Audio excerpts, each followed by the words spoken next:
it was a wild, new experience to watch courtroom decisions shatter the player movement in ways that brought us transfer portal boomerangs, players who arrived at a new school in January, and by the end of spring practice were transferred on to somewhere else. So it was a lot to wrap our heads around, but let's one more time jump into the portal.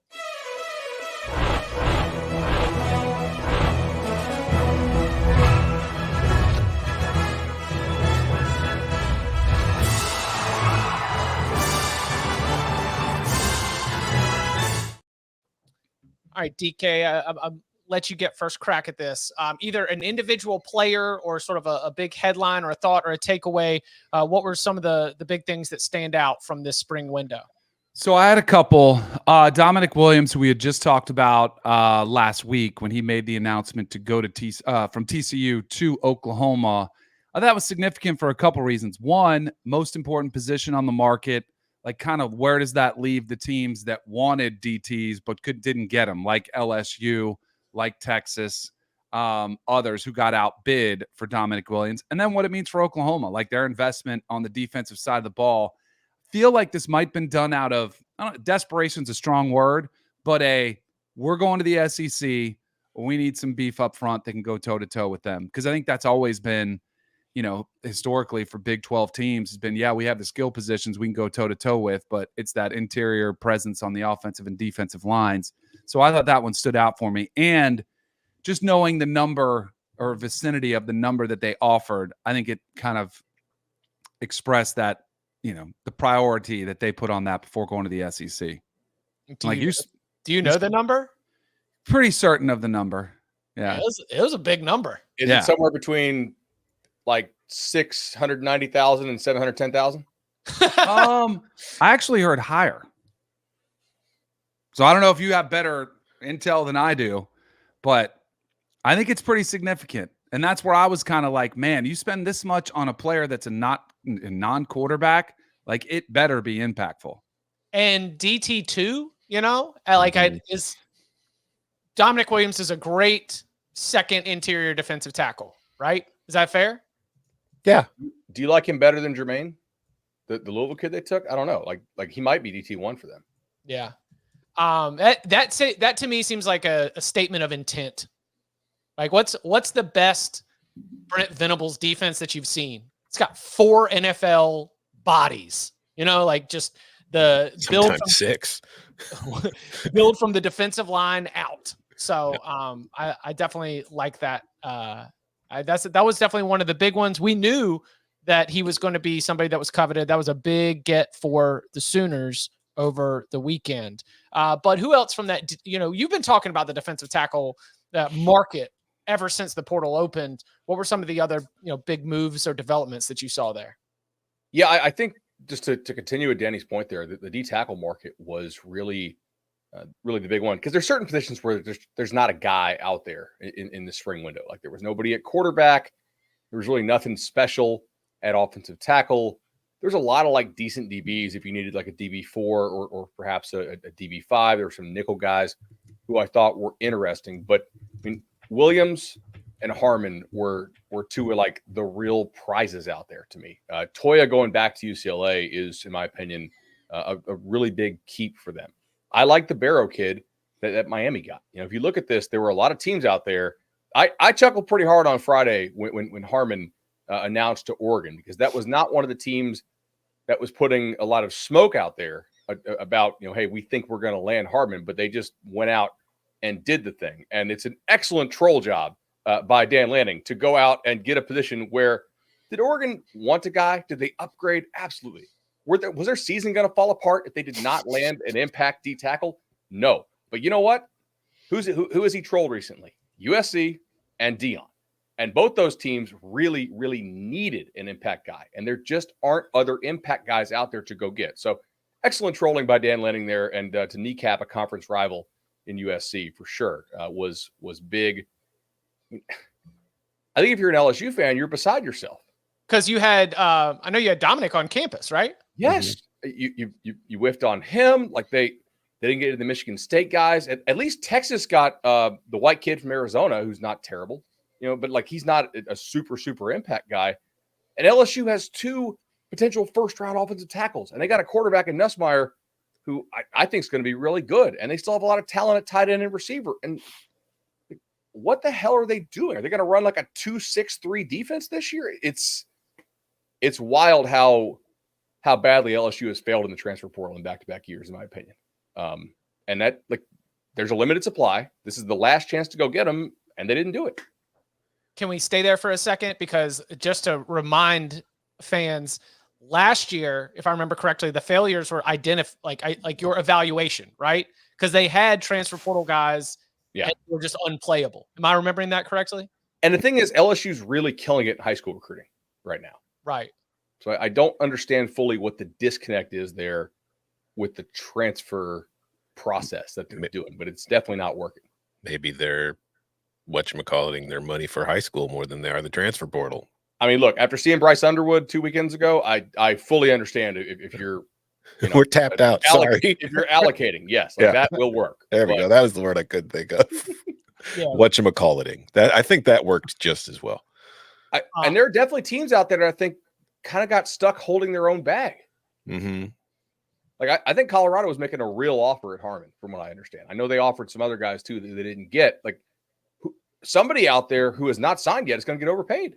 Mm-hmm. Or maybe you just eat the money and you spend it next year. But I don't know what USC is going to do. I don't know what Colorado's going to do. I don't know what LSU is going to do. Tyler Barron licking his chops. Yes. Yeah. One more bag. Yeah. Let's go. I mean, that was who I had as a note, was the guys that are on the market that are really good players that still aren't signed. Like, where do they end up? Like the more significant ones, Tyler Barron, I thought was one of the more obvious ones. But even like is a player Barron like good now? What's that? Like Tennessee's NIL operation is pretty buttoned up, and they let him walk.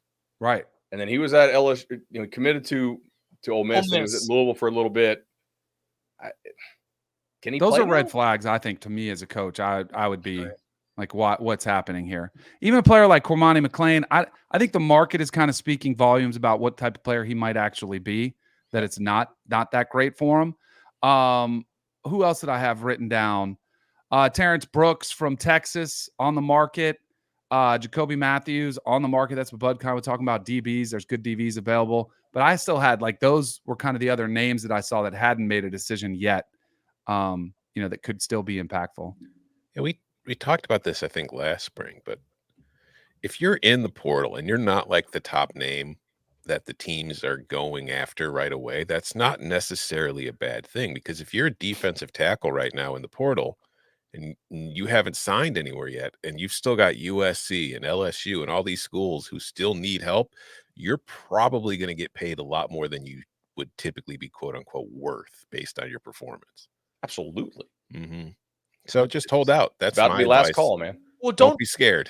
Just hold out. Don't you think that if you're a coach, would you be concerned about dropping the huge desperation bag? I mean, if it's a 1-year deal and I've got the money, no. Okay. Kind of, though, because your locker room, all the kids talk, right? Yeah. And like, Tom brought up D tackle. If you go out and you spend more money to acquire the best remaining D tackle on the market, who's actually like the DT3 on your team, and your DT1, DT2 find out that he's making significantly more than they're making, that will cause problems. But not if I take him out to dinner. Just like, it'll calm things down. I'll be the guy. I'll order food. I'll get the Grubhub. I don't care. Was the was Jay Toya staying at UCLA the most significant retention of the cycle? No. What do you think the most significant retention of the cycle was? Mason Graham and Kenneth Grant. Just sorry, Texas. Yeah, players who never even entered their name in the portal, but there was, enough smoke to consider. They went after him. It's just they didn't land him. So it's but plenty of people were going after him, just testing the waters, seeing what would happen. Nope, not interested. I think Notre Dame keeping their quarterback room together and Ohio State keeping their quarterback room together is also pretty significant. Mm-hmm. The lack of merit, your UNC boys keeping Hampton and Rucker together to bring them back, I thought was significant, especially with the issues they have at quarterback. Like, to have a running back coming back, one of the best ones that have been, come after pretty significantly. Oh, who's the Tulane D tackle? Let me see here. Johnson. Now, wasn't it Patrick? Was it Patrick Jenkins? That's close. Yeah. I mean, a lot of LSU fans in the mentions were like, we're going to get 2. One's a stud, and this kid we've already got backdoored. I'm like, all right, man, I don't got any inside info on that, so we'll see what happens. But he stayed. So Yeah. that's big for Tulane. It is easy for me to say that this is one of the biggest ones just because of the team involved and the fact that it's easy to look at offensive players. But do you think Damian Martinez to Miami was one of the more notable moves or landings or recruiting wins for this portal cycle? Yes. Okay. I mean, like, he's a proven good back. We don't know the status of Mark Fletcher. Like, they haven't really said what it was. It looked like it wasn't an Achilles. So is it a Liz Frank? What's the deal there? Because, like, if you kind of read the tea leaves on a lot of these reports, it seems very nebulous when he might come back. I think Fletcher at full health is probably the best back in the ACC. So, like, that is a significant problem if he's not there. To go out and get a guy the quality Martinez is a big time upgrade, not over Fletcher, but over the drop off from Fletcher to whomever else, because they had Parrish leave. They were literally running a tight end at running back in part of spring. I don't disagree. It's an upgrade over what they have, but I think Damian Martinez is more recognizable name than like giant upgrade. I do think he's a good player. I think he's a solid player, and I think he's going to be a good starter for them, filling in and running the role. But I also, like, the more I watched Oregon State last year, just like that offensive line was phenomenal. And Damian Martinez is good. Again, I'm not dissing him, but he was running behind a phenomenal offensive line. So it's not like he's going to show up and be like a Heisman candidate at Miami. He's going to be a good player for the Hurricanes and something they needed. So I'd say, yeah, it's a win for them, but I don't think that's like a huge win. It's not I the think that's biggest fair. It was win. more based on need than Yeah. It's not the biggest win. I mean, Cam Ward's not even the biggest win for the Hurricanes. It's the Cavender twins coming back. Talk about retention. Getting them to come out of retirement and back from TCU. That's the biggest offseason move for the Canes. Did they really? Yeah. Oh, Yeah. wow. All right. back. We'll hit it. We're going to hit a break after this, but a little bit of if I was to shout out the Eye on College Basketball Podcast, a little bit of a trivia time here. When was the last season with a 1,000-yard rusher for the Miami Hurricanes? Jeez. You want to take a guess? I mean, was it Duke Johnson? No, 2008. we've had one since then, Okay. Oh. but not that far. Duke's last year was 2014, and in his final year, he ran for 1,600 yards. Yeah. He also just retired recently. Yeah. So, congrats to people. All right, you ready? Give up? Yeah. Oh, so they're more recent than 16? Oh, crap. Did I just give the answer? No, 14 was Duke Johnson. 16 is the last 1,000-yard rusher. Okay. Oh, well, then 2016 is my Yeah, answer. 2016. Yeah, it was 2016 was the year. Mark Walton. There we go. Wow. So that means that Legend. in the 7 seasons since then, there have been 0 1,000-yard rushers for the Miami Hurricanes. When I was thinking about Damian Martinez, I immediately said, when's the last time they've had like a really workhorse kind good, workhorse kind of running back?